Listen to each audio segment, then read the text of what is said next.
I've been thinking about what you said last time. It really got me reflecting on everything. I've been thinking about what you said last time. Maybe you're right. It's not about being right. It's about moving forward. We need to make a decision now. There's no more time to wait. Him. But for all his strength, there was one part of his life he simply couldn't repair, the growing loneliness that wrapped around him like a quiet, unshakable fog. He never complained. He had Lily, and she was his universe. But when she went to sleep each night, Ethan would sit alone in the dimly lit living room, wondering if life would ever feel full again. His friends kept encouraging him to try dating, but he brushed them off, until one evening, after a frustrating day at work and an even more exhausting argument with his aging father about moving on, Ethan finally gave in. He downloaded a dating app. He didn't expect much, a few polite chats, some failed connections. Nothing serious, but then came a match that surprised him. Her name was Claire. Her photo showed a warm smile, soft eyes, and a kind of quiet calm that intrigued him. Her messages were thoughtful, gentle, patient. She asked about Lily, about his job as a carpenter, about the little things most people ignored. And for the first time in years, Ethan felt a spark, something light, something hopeful. After a week of daily conversations, Claire finally suggested they meet. Ethan agreed, though a knot of nervousness twisted in his stomach. She told him she had a physical disability and wanted him to know before they met. She used a wheelchair and was partially deaf. Ethan appreciated her honesty and reassured her that he didn't mind. Whoever she was, whatever challenges she carried, he was ready to meet her with an open heart. The night of the date arrived, and Ethan found himself pacing in front of the small café Claire had chosen. He kept checking his watch. He kept smoothing down his shirt. He kept reminding himself that this was just one evening, nothing more. Yet somehow it felt like more. When Claire arrived, pushed gently by a young woman about Claire's age, who introduced herself as her caregiver, Ethan froze for a moment, unsure how to greet her. Claire lifted her hand in a small wave and offered him a smile that eased every ounce of his discomfort. She was even lovelier in person. They tried to talk, though communication required patience. Claire typed most of her responses on the tablet she kept in her lap, and Ethan found himself leaning in, listening hard, wanting desperately to make her comfortable. But something felt off. Not with Claire, but with the situation itself. Her caregiver kept glancing between them, almost nervously. And Claire seemed hesitant, as though she was holding something back. Still, Ethan kept the conversation going. They talked about books, favorite foods, Lily, and life. But as the minutes passed, he noticed that Claire wasn't typing much. She kept signaling to her caregiver to speak for her. Ethan didn't mind. It was still a date. Still a chance. Still a moment to connect. But the truth hit him only when Claire finally wrote a message on her tablet and paused before showing it to him. "I didn't expect you to be here," the text read. Ethan blinked. He didn't understand. Before he could ask for clarification, her caregiver leaned in, guilt heavy in her voice. "I'm so sorry, Claire. She didn't actually set up this date.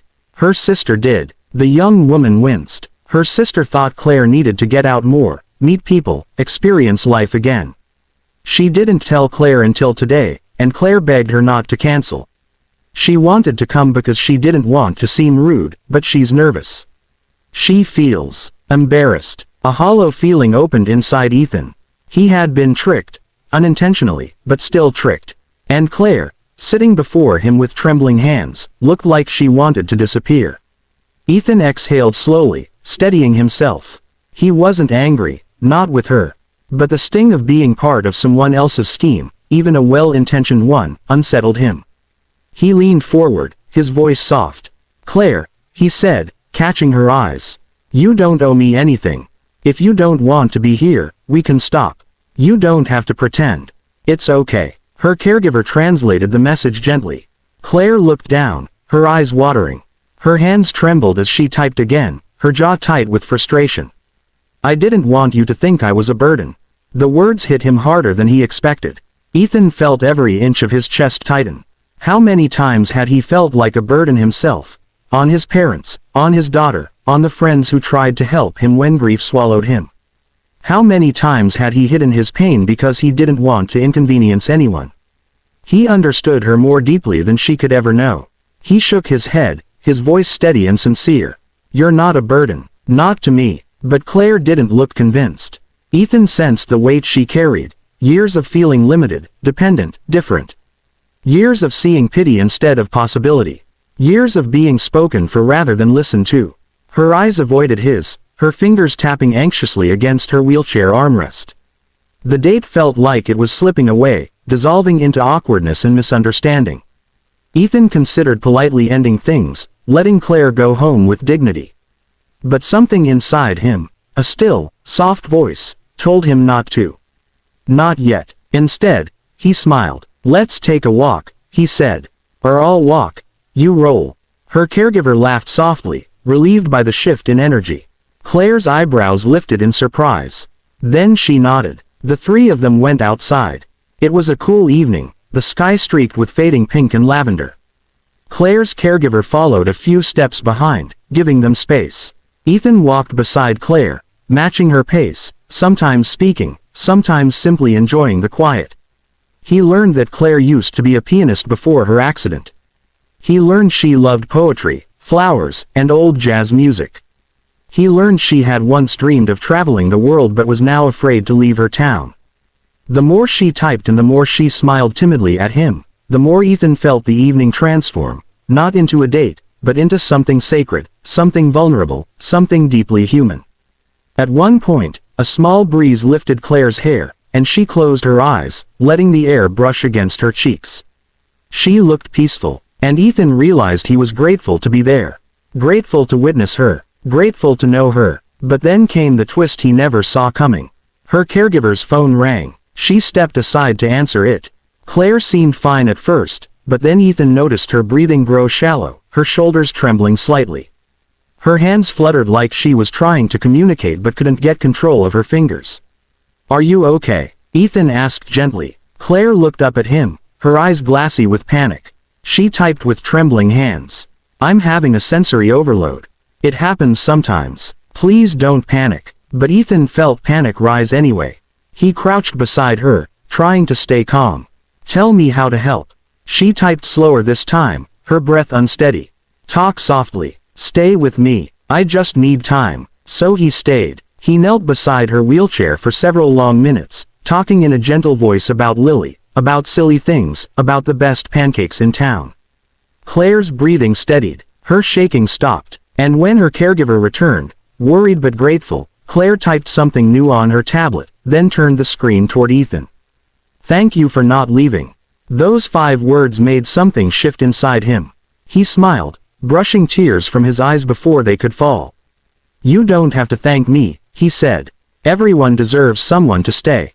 Claire stared at him for a moment, her eyes shining in a way that made Ethan's throat tighten. Then she typed again, slowly, carefully. "I was afraid you'd think I wasn't worth the trouble." Ethan swallowed hard. "You're wrong," he whispered.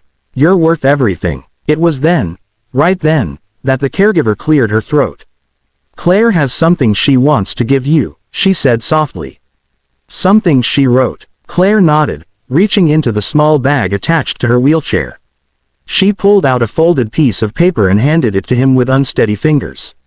Ethan unfolded it slowly. It was a handwritten letter.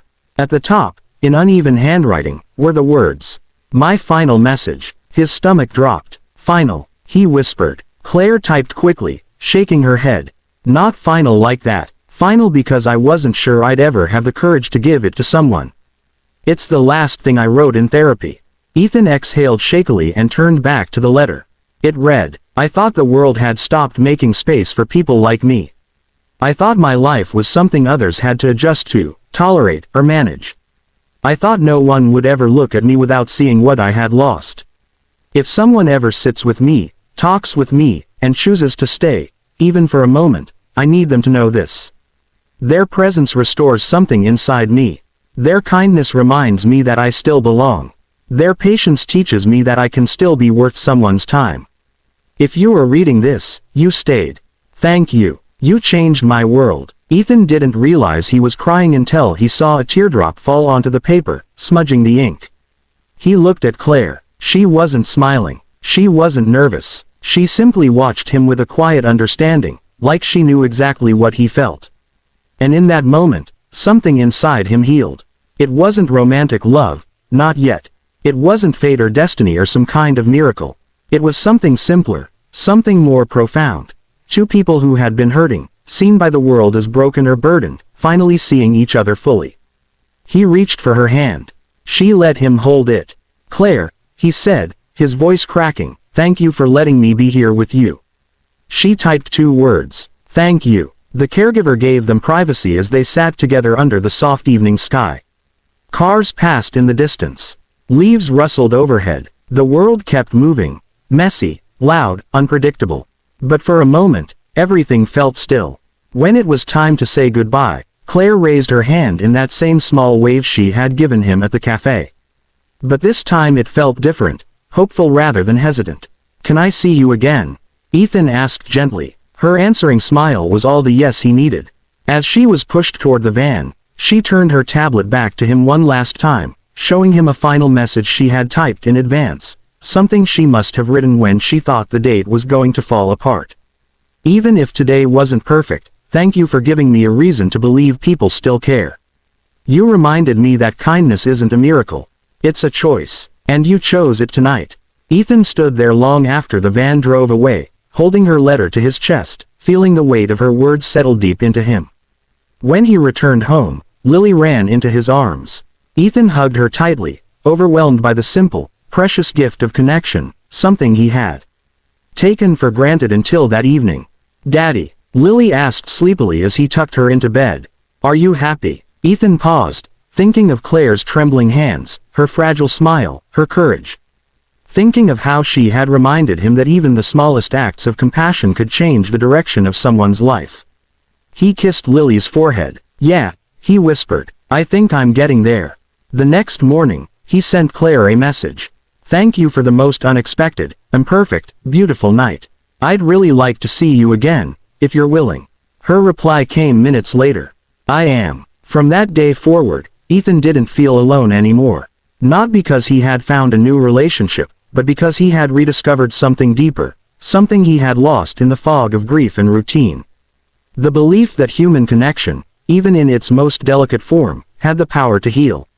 And somewhere in another part of town, Claire clutched her tablet, reading Ethan's message over and over, smiling through tears. For the first time in years, she felt seen. She felt valued. She felt hopeful. Their paths had crossed by accident. Their date had gone wrong. Their night had been flawed and unplanned. But it was real, and in its raw honesty, it transformed them both. Because sometimes, the most life-changing moments begin exactly where everything seems to be falling apart. And sometimes, the deepest healing comes from choosing to stay, just a little longer, when someone needs you most.